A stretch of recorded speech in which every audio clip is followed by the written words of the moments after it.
ಎಲ್ರಿಗೂ ನಮಸ್ಕಾರ. ಫಸ್ಟ್ ವ್ಯೂಗೆ ಸ್ವಾಗತ. ನಾನು ಸೌಮ್ಯ ಸುಗ್ನಳ್ಳಿ. ವೀಕ್ಷಕರೇ, ಪ್ರತಿಯೊಂದು ಕಾರ್ಯಕ್ರಮದಲ್ಲೂ ಕೂಡ ಒಬ್ರು ವಿಶೇಷ ಅತಿಥಿಯನ್ನ ನಾನು ನಿಮ್ಗೆ ಪರಿಚಯ ಮಾಡಿಸ್ತಾ ಇದ್ದೆ. ಇವತ್ತು ಕೂಡ ನಮ್ಮ ಕಾರ್ಯಕ್ರಮದಲ್ಲಿ ಸ್ಪೆಷಲ್ ಗೆಸ್ಟ್ ಇದ್ದಾರೆ.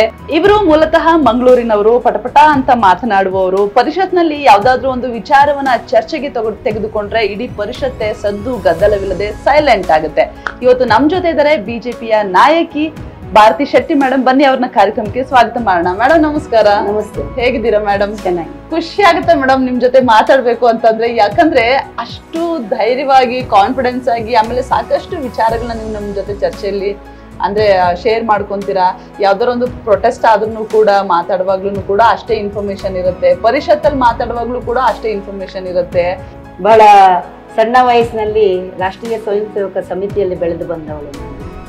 ಅದರಿಂದ ಅಲ್ಲಿ ಎಲ್ಲ ಶಿಕ್ಷಣವನ್ನು ಕೊಡ್ತಾರೆ ನಮ್ಗೆ. ಆಟದಿಂದ ಹಿಡಿದು, ಅಡಿಗೆಯಿಂದ ಹಿಡಿದು, ಸಂಸ್ಕೃತಿಯ ಬಗ್ಗೆ, ದೇಶದ ಬಗ್ಗೆ, ಈ ರೀತಿ ಅಭಿಮಾನವನ್ನ ಮತ್ತೆ ಎಲ್ಲಾ ವರ್ಗಗಳಲ್ಲಿ ನಾವು ಹೇಗಿರ್ಬೇಕು ಎನ್ನುವುದನ್ನ ಆ ಒಂದು ಸಂಘಟನೆ ನನಗೆ ಕಲಿಸಿಕೊಟ್ಟಿದೆ. ಮತ್ತೆ ನನ್ನ ಮನೆಯಲ್ಲಿ ಇರ್ತಕ್ಕಂಥ ಪ್ರೋತ್ಸಾಹ ನನಗೆ ಸಿಕ್ಕಿದಂಥದ್ದು. ನಮ್ಮ ತಂದೆಯವರು ಆಗ ಹೆಣ್ಮಕ್ಕಳು ಯಾರಾದ್ರೂ ಮನೆಗೆ ಬಂದ್ರೆ ನಮಸ್ಕಾರ ಅಂತ ಹೇಳಿದ್ರೆ ಸ್ವಲ್ಪ ನಮ್ಗೆ ನಾಚಿಕೆ ಆಗ್ತಿತ್ತು. ನಾವು ಒಳಗೆ ಹೋದ್ರೆ ಆ ಗೆಸ್ಟ್ ಹೋದ ನಂತರ ನಮ್ಮನ್ನು ಕರೆದು ಹೇಳ್ತಿದ್ರು, ನೀನು ಧೈರ್ಯವಾಗಿರ್ಬೇಕು, ನೀನು ಪರಿಶುದ್ಧವಾಗಿದ್ರೆ, ನಿನ್ನ ಮನಸ್ಸು ಶುದ್ಧ ಇದ್ರೆ ನಿಮ್ಗೆ ನಾಚಿಕೆ ಯಾಕೆ ಆಗ್ಬೇಕು, ನೀನ್ ಬಂದು ಯಾರು ಬಂದ್ರು ಕೂಡ ಅವರಿಗೆ ನಮಸ್ತೆ ಹೇಳಿ ಮಾತಾಡಿಸಿ ಹೋಗ್ಬೇಕು ಅನ್ನೋದನ್ನ ನನ್ಗೆ ಅದನ್ನ ಕಲಿಸ್ಕೊಟ್ಟವ್ರು ನಮ್ಮ ತಂದೆ. ಯಾವಾಗಲೂ ನನ್ನನ್ನು ಯಾರಾದ್ರೂ ಬಂದ್ರೆ ಮನೆ ಒಳಗೆ ಓಡ್ಲಿಕ್ಕೆ ನಮ್ಗೆ ಬಿಡ್ತಿರ್ಲಿಲ್ಲ. ಬಂದ್ರೆ ಯಾರನ್ನಾದ್ರೆ ಮಾತಾಡಿಸಿ ಮತ್ತೆ ಒಳಗೆ ಹೋಗ್ಬೇಕು. ಈ ಒಂದು ಸಂಸ್ಕಾರವನ್ನು ನನ್ನ ತಂದೆ ಕೊಟ್ಟಿದ್ರು. ಆ ಧೈರ್ಯವನ್ನು ಕೂಡ ಅವ್ರು ಕೊಟ್ಟಿದ್ರು. ಓಕೆ, ಪರ್ಸನಲ್ ಲೈಫ್ ಬಗ್ಗೆ ಮಾತಾಡೋಣ. ಅದಕ್ಕಿಂತ ಮುಂಚೆ ಒಂದಷ್ಟು, ಈಗ ವಿಜಯೇಂದ್ರ ಅವರನ್ನ ರಾಜ್ಯದ ಜನರು ರಾಜ್ಯಾಧ್ಯಕ್ಷ ಅಂತ ಸಂಪೂರ್ಣವಾಗಿ ಒಪ್ಕೊಂಡಿದ್ದಾರೆ. ಮೊದಲು ಒಪ್ಕೊಳ್ಬೇಕಾಗಿರುವುದು ಜನರೇ ಅಂದ್ರೆ ನಾನು ಹೇಳೋದಿಲ್ಲ, ಅಭಿಮಾನಿಗಳು, ಪಾರ್ಟಿ ಒಪ್ಕೊಳ್ಬೇಕು ಅವರನ್ನ ಅಧ್ಯಕ್ಷರಂತ. ಖಂಡಿತ ಪಾರ್ಟಿ ಎಲ್ಲರೂ ಕೂಡ ಒಪ್ಪಿದ ಮೇಲೆ, ಕಾರ್ಯಕರ್ತರು ಎಲ್ಲರೂ ಕೂಡ ಒಪ್ಪಿದ ಮೇಲೇನೆ ಅವರು ರಾಜ್ಯಾಧ್ಯಕ್ಷರ ಆಗಿರುವಂತದ್ದು. ಕೆಲವರಿಗೆ ಯುವಕರಿದ್ದಾರೆ, ಕೆಲವರಿಗೆ ಹಿರಿಯರಿಗೆ ಬೇಜಾರಿರ್ಬೋದು, ಅವರು ಯೂತ್ ಇದ್ದಾರೆ, ಈಗಲೂ ಇಷ್ಟು ಬೇಗ ಬೇಕಿತ್ತ ಅವರಿಗೆ ಅಧ್ಯಕ್ಷ ಸ್ಥಾನ ಅಂತ. ಆದ್ರೆ ಕೇಂದ್ರದಲ್ಲಿ ಒಂದು ದೃಢ ನಿರ್ಧಾರನೂ ಇತ್ತು. ಈ ಸಲ ಎಲ್ಲ ಕಡೆ, ಇಲ್ಲಿ ಅಂತಲ್ಲ, ಎಲ್ಲಾ ಕ್ಷೇತ್ರದ ಎಲ್ಲಾ ಮೋರ್ಚಾಗಳಲ್ಲೂ ಕೂಡ ಸ್ವಲ್ಪ ಯೂತ್ಸ್ ಇದ್ದವರನ್ನು ಹಾಕ್ಬೇಕು, ಅವರು ಕಲಿಬೇಕು, ಅವರು ಮುಂದೆ ಬರ್ಬೇಕು, ಅವರು ನಡೆಸ್ಬೇಕು ಎನ್ನುವುದು ಒಂದು ಕಾನ್ಸೆಪ್ಟ್ ಅನ್ನ ಮೋದಿ ಮತ್ತೆ ಅಮಿತ್ ಶಾ ಇಟ್ಕೊಂಡಿದ್ರು. ಅದಕ್ಕೆ ವಿಜಯೇಂದ್ರ ಅವರಿಗೆ ಅವಕಾಶ ಸಿಕ್ಕಿದೆ. ಮತ್ತೆ ನಮ್ಗೆ ಇದಿದೆ, ಧೈರ್ಯ ಇದೆ. ಮತ್ತೆ ಅವರಲ್ಲಿ ಪಳಗಿದು ಯಾರ ಗರಡಿಯಲ್ಲಿ? ಯಡಿಯೂರಪ್ಪ ಸರ್ಕಾರ. ಸೊ ಒಂದು ಅದು ಪ್ಲಸ್ ಪಾಯಿಂಟ್. ಇನ್ನೊಂದು ಅವರಿಗೆ ಇಂಟ್ರೆಸ್ಟ್ ಇದೆ, ಮತ್ತೆ ನಾನು ಹಿಡಿದಂತ ಗುರಿಯನ್ನು ಸಾಧಿಸ್ಬೇಕೆನ್ನುವ ಛಲ ಇದೆ ಅವರಲ್ಲಿ. ಅದೇನೇ ಆಗ್ಲಿ.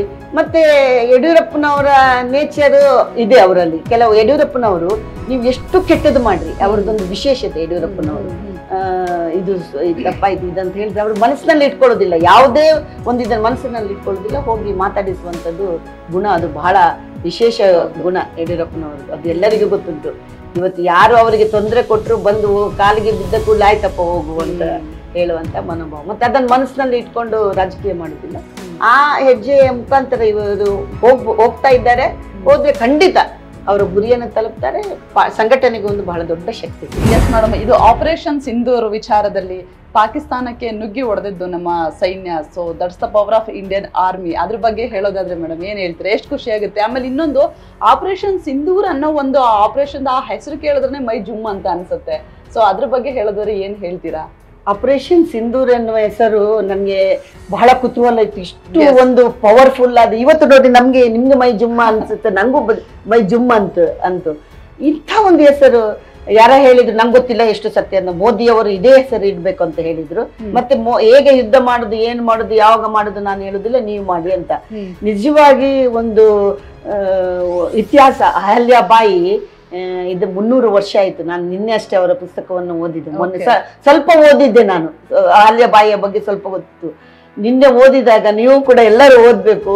ಆ ಹೆಣ್ಣು ಮಗಳು 17ನೇ ಶತಮಾನದಲ್ಲಿ ಆ ಹೆಣ್ಣು ಮಗಳ ಹತ್ರ ಇದ್ದಂತ ಒಬ್ಬಳ ಗೃಹಿಣಿ, ಮತ್ತೆ ಒಂದು ಕುರುಬ ಹಿಂದುಳಿದ ವರ್ಗದಲ್ಲಿ ಬೆಳೆದು ಬಂದಂತ ಹೆಣ್ಣು ಮಗಳು ಎಷ್ಟು ಚೆನ್ನಾಗಿ ಒಂದು ಪತಿ ಸತ್ತಾಗ ಮಕ್ಕಳನ್ನು ಎಲ್ಲ ಬಿಟ್ಟು ಒಂದು ಸುಶಾಸನ ಕೊಟ್ಲು ಅಂತ ಹೇಳಿದ್ರೆ, ಅಹಲ್ಯಾಬಾಯಿ ಅಷ್ಟು ಚೆನ್ನಾಗಿ ನಾವು ಇತಿಹಾಸ ಓದಿಲ್ಲ, ಜಾಸ್ತಿ ಜನರಿಗೆ ಗೊತ್ತಿಲ್ಲ. ಅಷ್ಟು ಚೆನ್ನಾಗಿ ಅವಳು ಅಡ್ಮಿನಿಸ್ಟ್ರೇಷನ್, ಅವಳು ದೇವಸ್ಥಾನಗಳ ನಿರ್ಮಾಣ, ಧಾರ್ಮಿಕ, ಆರ್ಥಿಕ, ನಾವು ಇವತ್ತು ಮಹೇಶ್ವರಿ ಸಾರಿ ಉಡ್ತೇವಲ್ಲ ಅದಕ್ಕೆ ಒತ್ತು ಕೊಟ್ಟು ಆತ್ಮನಿರ್ಭರ ಭಾರತವನ್ನ ಸೃಷ್ಟಿ ಮಾಡಿದವಳು ಅವಳು ಅಹಲ್ಯಾಬಾಯಿ.